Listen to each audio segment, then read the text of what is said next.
अस्सलाम वालेकुम दोस्तों, ब्रेक्जिट की डील फाइनल हो चुकी है और आप सब लोग जानते हैं कि यूरोपीय यूनियन ने इस पे साइन कर दिए हैं। लेकिन जो पिछले 2-3 दिन में मुझे मेरे दोस्तों ने और क्लाइंट्स ने सवाल पूछे हैं कि इमीडिएट क्या चेंजेस आई हैं, तो सबसे पहले प्लीज़ कंसीडर करें कि अभी ट्रांजिशन पीरियड चल रहा है 11 महीने का, और कोई 11 महीने के अंदर सेम कवानीन रहेंगे, कोई चेंजेस नहीं आई है।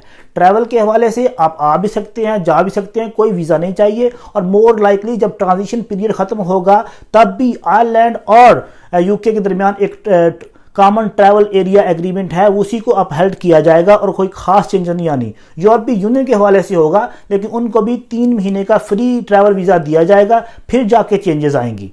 और ट्रेड के हवाले से भी कोई अभी तक एक्स्ट्रा चेक नहीं है। अगर आप नादर आइलैंड जाते हैं, बेलफास्ट जाते हैं, वहाँ से कोई चीज़ ख़रीदते हैं, ना कोई एक्स्ट्रा टैक्स है, ना कोई एक्स्ट्रा चेक है। ट्रांजिशन पीरियड 2021 के बाद पता चलेगा, लेकिन ये भी 2 साल तक एक्सटेंड हो सकता है। इसका फैसला भी वो जुलाई में करेंगे।